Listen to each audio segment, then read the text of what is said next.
जय हिंद दोस्तों। कैसे हैं आप सब।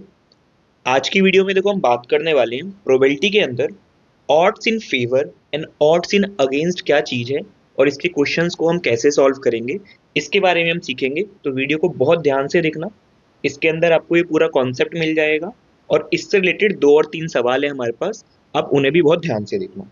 ठीक है, तो वीडियो स्टार्ट करते हैं। सबसे पहले देखो ऑड्स होता क्या है और ये प्रोबेबिलिटी से कैसे अलग है, हम इस बात को सीख लेते हैं। उसके बाद हम सीखेंगे सवालों को। तो ऑड्स क्या चीज़ है देखो, ऑड्स कुछ नहीं है। ऑड्स सिर्फ क्या है, एक रेशो है।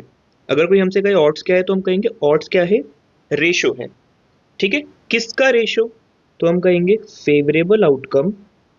ठीक है, favourable outcome and unfavourable outcome का रेशो है ये। फेवरेबल आउटकम और अनफेवरेबल आउटकम का रेशो है ये। ठीक है, फेवरेबल आउटकम जिसकी हम प्रोबेबिलिटी निकाल रहे होते हैं और उसे छोड़कर जो भी बच जाता है उसे हम क्या कहते हैं, अनफेवरेबल आउटकम। तो इन दोनों का रेशो है। अब यहाँ हम दो चीजें पढ़ रहे हैं। एक हमने सुना है ऑड्स इन फेवर, ठीक है, और दूसरा ऑड्स इन अगेंस्ट। ठीक है, odds in favour and odds in against. Odds in favour क्या है, तो आप कहोगे ऑड्स इन फेवर का मतलब है फेवरेबल आउटकम ऊपर, यानी नंबर ऑफ फेवरेबल आउटकम्स जो है वो आपके, नंबर ऑफ फेवरेबल आउटकम्स वो आप लिख देते हो ऊपर। ठीक है, और अनफेवरेबल को नीचे ले जाते हो, नंबर ऑफ अनफेवरेबल आउटकम वो कहाँ चला गया, नीचे चला गया। तो इस बात को हम क्या कहते हैं, इस चीज को कहते हैं हम ऑड्स इन फेवर। ठीक है, यानी ऑड्स इन फेवर लिखा है इसका मतलब है फेवरेबल चीज ऊपर लिखी है और अनफेवरेबल चीज नीचे लिखी है। ऑड्स इन अगेंस्ट का बिल्कुल उल्टा है, यानी उसमें क्या होगा, ऑड्स इन अगेंस्ट के अंदर नंबर ऑफ अनफेवरेबल आउटकम ऊपर चला जाएगा। ठीक है, और नंबर ऑफ फेवरेबल आउटकम्स कहाँ आ जाएंगे, नीचे आ जाएंगे, नंबर ऑफ फेवरेबल आउटकम्स। ठीक है, यहाँ तक कोई दिक्कत नहीं। ठीक है, अब ऑड्स जो हैं वो प्रोबेबिलिटी से कैसे अलग है ये सीख लेते हैं पहले। तो ऑड्स वर्सेस प्रोबेब की बात कर लेते हैं। ठीक है, तो ऑड्स क्या है, आप कह रहे हो ऑड्स रेशियो है फेवरेबल और अनफेवरेबल का। अगर फेवर पूछेगा तो फेवरेबल ऊपर अनफेवरेबल नीचे, अगेंस्ट पूछेगा तो अनफेवरेबल ऊपर और फेवरेबल नीचे। ठीक है, जबकि प्रोबेबिलिटी क्या होती है, तो आप प्रोबेबिलिटी अगर किसी चीज की फाइंड आउट कर रहे हो तो आप क्या लिखते हो, फेवरेबल ऊपर लिखते हो या नहीं। ठीक है, नंबर ऑफ फेवरेबल आउटकम्स जो भी होते हैं हमारे वो हम ऊपर लिख देते हैं। ठीक है, और नीचे क्या लिखते हैं, हम नीचे लिखते हैं total number of outcomes, total number of outcomes. ठीक है ना, यानी टोटल नंबर के अंदर क्या आ जाता है, फेवरेबल भी आ जाता है और अनफेवरेबल भी आ जाता है। ठीक, तो हम ऑड्स से प्रोबेबिलिटी बना सकते हैं और प्रोबेबिलिटी से ऑड्स बना सकते हैं। जैसे देखो एग्जांपल के लिए, अगर हमें दिया हुआ प्रोबेबिलिटी ऑफ ए दिया है, मान लो प्रोबेबिलिटी ऑफ ए दिया है 7/10। ठीक है, प्रोबेबिलिटी ऑफ ए दिया हुआ है 7/10। अब हमें जानना है odds in favour of A, odds in favour of A. तो हम कहेंगे अगर ये प्रोबेबिलिटी ऑफ ए है तो इसका मतलब क्या है, 7 जो है वो क्या होना चाहिए, फेवरेबल आउटकम, और 10 क्या होना चाहिए, टोटल आउटकम। है ना। अब 10 में से अगर इसे मैं अलग कर दूं फेवरेबल और अनफेवरेबल में, तो आप कहोगे 7 है फेवरेबल, ठीक है, और 3 क्या हो जाएगा, अनफेवरेबल। बात समझ आ रही है। तो अगर हमसे पूछा गया odds in favour of A, तो हमने कहा ऑड्स इन फेवर को कैसे लिखेंगे, फेवरेबल ऊपर अनफेवरेबल नीचे। तो फेवरेबल कितना है 7 और अनफेवरेबल कितना है 3। तो odds in favour of A क्या हो जाएगा, 7/3। सेम ऐसे ही पूछा होता odds in against, odds in against of A. ठीक है, तो हम क्या कहते हैं, तो आप कहोगे 7/10 में फेवरेबल 7 है, अनफेवरेबल 3 है। ऑड्स पूछा गया है तो ऊपर आ जाएगा अनफेवरेबल यानी 3 और नीचे आ जाएगा फेवरेबल यानी 7। ठीक है, ऐसे ही कहीं ऑड्स दिया हो मान लो, कभी ऑड्स दिया हो, जैसे मान लो odds in favour of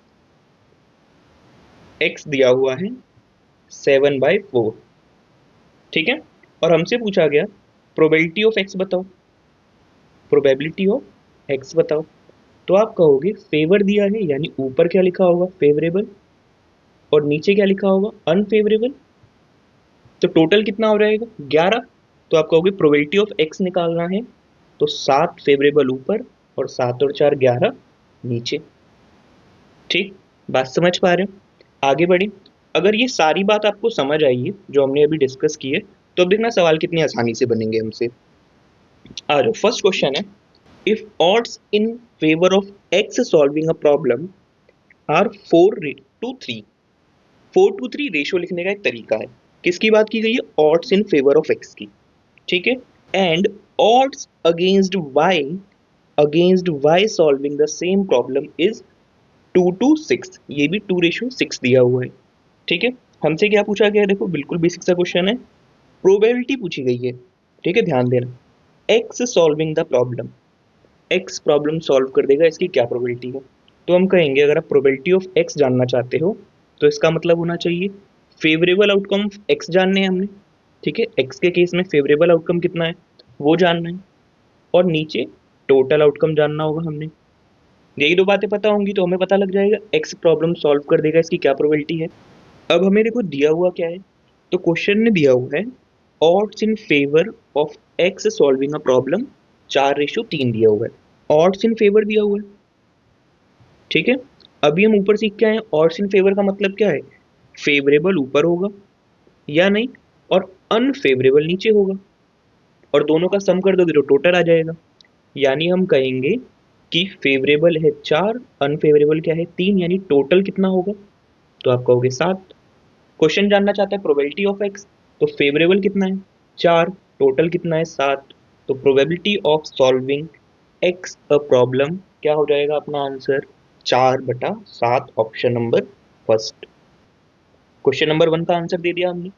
second में पूछा गया वाई सॉल्विंग द प्रॉब्लम, तो प्रोबेबिलिटी ऑफ वाई बताना है हमने, ठीक है, कि वाई प्रॉब्लम सॉल्व कर देगा, तो हमें वाई के केस में फेवरेबल आउटकम पता होना चाहिए और टोटल पता होना चाहिए, ये दो बातें। अब वाई में देखोगे तो ऑड अगेंस्ट दिया हुआ है, ऑड अगेंस्ट का क्या मतलब होता है, तो आप कहोगे ऑड अगेंस्ट का मतलब होता है अनफेवरेबल ऊपर और फेवरेबल नीचे।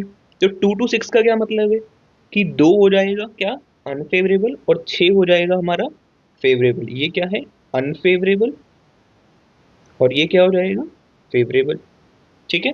टोटल कितना हो जाएगा यहाँ पे, तो आप कहोगे यहाँ टोटल कितना है 8।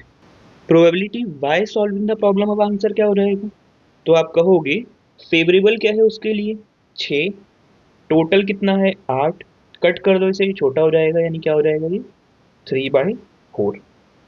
बात समझ आ रही है? ठीक है, एकदम आसान चल रहा है सब कुछ। आगे बढ़े, अगला क्वेश्चन देखो। क्वेश्चन आया जेएसओ वाले पेपर में, ठीक है, 2021 के अंदर, जो जेएसओ का स्टैटिस्टिक्स का पेपर होता है उसमें पूछा गया है क्वेश्चन, ठीक है।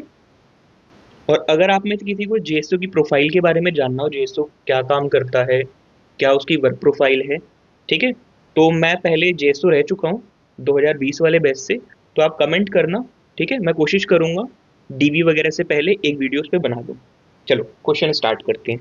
बोला गया है odds in favour of any random event A R 5:6, odds in favour दिया हुआ है, ऑड्स इन फेवर का मतलब क्या होगा, तो अब तक तो हम सीख गए हैं ऑड्स इन फेवर का मतलब होगा फेवरेबल ऊपर और अनफेवरेबल नीचे, ठीक है। 5:6 यानी ये 5 और ये क्या है 6। क्वेश्चन ने क्या पूछ लिया ऑड्स अगेंस्ट, बहुत सिंपल है, ऑड्स अगेंस्ट में क्या हो जाएगा अनफेवरेबल चला जाएगा ऊपर, फेवरेबल आ जाएगा नीचे, तो यही क्या हो जाएगा ऑड्स अगेंस्ट, या नहीं, तो अनफेवरेबल कितना है 6, फेवरेबल कितना है 5, अपना आंसर क्या बनेगा 6:5, ठीक है। बहुत सिंपल सा क्वेश्चन पूछा गया था, ऑप्शन नंबर ए अपना आंसर बनता, ठीक है। अगर ये पूछ लेता कि प्रोबेबिलिटी ऑफ ए पूछ लेता, तब हम कहते कि टोटल कितना है 5 और 6 11, फेवरेबल कितना है 5, और नीचे क्या आ जाता 11। यही पूछ लेता प्रोबेबिलिटी नॉट ए पूछ लेता, नॉट गेटिंग ए के बारे में पूछ लेता, तो हम कहते हैं अनफेवरेबल कितना है 6 और टोटल कितना है 11। ठीक है, आगे बढ़े। अब ये क्वेश्चन देखना ध्यान से, ठीक है। ये जितनी भी बातें हमने सीखी हैं सिर्फ इस क्वेश्चन के लिए सीखी हैं, तो बहुत ध्यान से देखना। अगर सबसे बड़ा सवाल भी आ गया तो वो इस टाइप का आएगा। क्वेश्चन ने कहा odds in favor of person A to clear the interview is 7/9। ए के लिए odds in favor दिया हुआ है, ठीक है। odds in favor, ठीक है, किसके लिए दिया हुआ है ए के लिए, क्या दिया हुआ है 7/9। ठीक है जी, तो हम कहेंगे ये क्या है भाई, तो ये है फेवरेबल और ये क्या है अनफेवरेबल। किसी को कोई समस्या नहीं है यहाँ तक। आगे बोला गया and odds in against another person B to clear the interview is क्या है 5/7। तो odds against B दिया हुआ है हमें, ठीक है। odds against दिया हुआ है किसके B के लिए, क्या दिया है 5/7। तो आप कहोगे 5 क्या है अनफेवरेबल, ठीक है, और ये 7 क्या है फेवरेबल। ठीक है, आगे बोला गया what is odd in favour. Probability नहीं पूछ रहा है, ऑड्स इन फेवर, यानी जो भी वो पूछेगा उसमें हम फेवरेबल ऊपर रखेंगे अनफेवरेबल नीचे रखेंगे। That either of the two person is cleared और बोथ क्लियर्ड द इंटरव्यू, या तो दोनों में से कोई एक क्लियर कर दे या दोनों क्लियर कर दे। तो पहले तो इस क्वेश्चन में जो पूछा गया उसका मतलब समझ लेते हैं। ठीक है, दो पर्सन है इंटरव्यू देने जा रहे हैं, क्या क्या पॉसिबिलिटी बनेगी आप कहोगे। पहली पॉसिबिलिटी दोनों क्लियर कर दे, ठीक है। दूसरी बन सकती है पहला क्लियर करे दूसरे से ना हो। थर्ड बन सकती है पहले से ना हो दूसरा क्लियर कर दे। और चौथी पॉसिबिलिटी हो सकती है दोनों ही क्लियर ना कर पाए। ठीक है, तो क्वेश्चन ने तीन चीजों को तो कवर कर लिया है इसमें। उसने कहा दोनों में से कोई एक क्लियर करे तो भी काम बन जाएगा और दोनों क्लियर कर दे तो भी काम बन जाएगा। तो हम कहेंगे या तो ये तीन ऐड करो या वो चौथे वाला कौन सा, दोनों जिसमें नहीं क्लियर कर पा रहे वो वाला माइनस करवा दो वन में से। तो दोनों में से कुछ भी कर सकते हैं, पर ये तो प्रोबेबिलिटी है। तो पहले हम इस क्वेश्चन में क्या करेंगे, प्रोबेबिलिटी निकालेंगे। प्रोबेबिलिटी से ही प्रोबेबिलिटी का पहले आंसर निकालेंगे इस चीज का। ईदर दोनों में से कोई एक क्लियर कर दे या दोनों क्लियर कर दे, पहले हम इसकी प्रोबेबिलिटी निकालेंगे और उसके बाद उसे ऑड्स इन फेवर में कन्वर्ट कर लेंगे। ठीक है, तो चलो हम कह रहे हैं देखो ए के लिए लिखता हूं और बी के लिए लिखता हूं। ठीक, प्रोबेबिलिटी लिख रहा हूं, अब ध्यान देना। ये है क्लियर्ड, ये है नॉट क्लियर्ड। ठीक है, तो ए इंटरव्यू क्लियर कर देगा, इसकी क्या प्रोबेबिलिटी है आप कहोगे 7 और टोटल कितना है 16, या नहीं।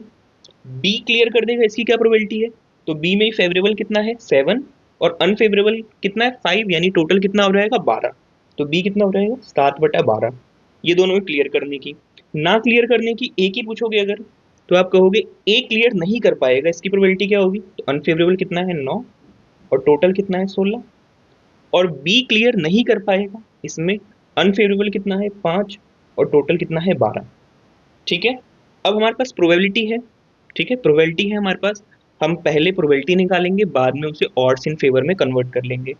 तो देखो क्या बोला गया, दोनों में से कोई एक क्लियर कर दे या दोनों क्लियर कर दे।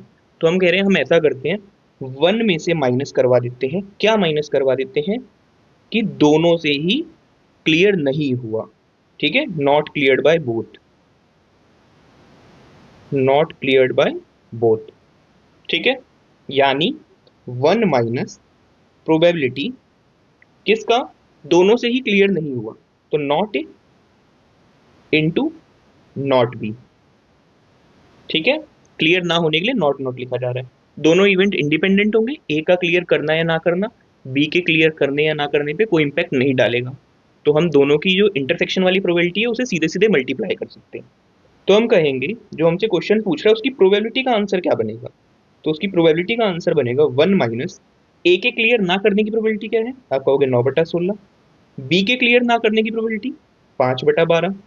ठीक है, कुछ काट सकते हैं तो काट दो इसे, ये गया 3 पे ये गया 4 पे। ठीक है, 16 चौक 64 हो गया, एलसीएम दे दो।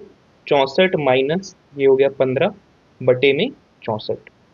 ठीक है, क्या बच गया ऊपर से देखो, तो ये आप 14 में से गया 9, ठीक है, और 5 में से गया 4। आगे देखो नीचे क्या बचा है 60 4। ये क्या आई? प्रोबेबिलिटी आई। प्रोबेबिलिटी का मतलब क्या होता है? ऊपर लिखा होता है फेवरेबल और नीचे लिखा होता है टोटल, है या ना? अब क्वेश्चन ने तो पूछा क्या? Odds in favour. ध्यान से देखना, ठीक है, मैं जानबूझ कर टाइम ले रहा हूँ इस पे। ऑड्स इन फेवर पूछ लिया, तो ऑड्स इन फेवर के लिए क्या करोगे? फेवरेबल ऊपर लिखोगे और टोटल नहीं, अनफेवरेबल नीचे लिखोगे। क्या लिखोगे नीचे? अनफेवरेबल। ठीक है, तो आपको फेवरेबल तो साफ साफ दिख रहा है। क्या दिख रहा है फेवरेबल? फेवरेबल दिख रहा है हमें 49। और अनफेवरेबल कितना हो जाएगा? तो 64 टोटल है जिसमें से 49 फेवरेबल है, तो बचा हुआ ये जो 15 है क्या हो जाएगा हमारा? अनफेवरेबल, है या ना? यानी अपना ऑड्स इन फेवर का आंसर क्या हो जाता? 49/15, ऑप्शन नंबर सी, ये वाला आंसर बनता अपना। ठीक है, कौन सा आंसर बनता? Option number C, 49/15। अच्छा, यहाँ पे अगर वही पूछ लेता, ऑड्स इन अगेंस्ट, इसी प्रोबेबिलिटी का ऑड्स इन अगेंस्ट पूछ लेता, तो हम क्या कहते? अनफेवरेबल, यानी 15 ऊपर चला जाता और 49 कहाँ आ जाता? नीचे आ जाता। ठीक है, बात समझ आई? ठीक, यही क्वेश्चन था जो इसमें सबसे अच्छा क्वेश्चन था हमारे पास। तो वीडियो कैसी लगी बताना आप, ठीक है? आप इस क्वेश्चन को सीख पाए या नहीं? और भी कोई टॉपिक जो आपको लग रहा हो जिसमें आपका थोड़ा बहुत डाउट है, तो कमेंट जरूर करना, ठीक है? अगर मुझे टाइम मिला तो मैं कोशिश करूंगा मैं उस पर वीडियो बना दूं। और बाकी चैनल से जुड़े रहिएगा। वीडियो अगर अच्छी लग रही हो तो वीडियो लाइक जरूर करना, शेयर जरूर करना, जितने ज़्यादा हो ज़्यादा से ज़्यादा कमेंट कर देना, ठीक है? वीडियो क्लोज करते हैं। Thank you.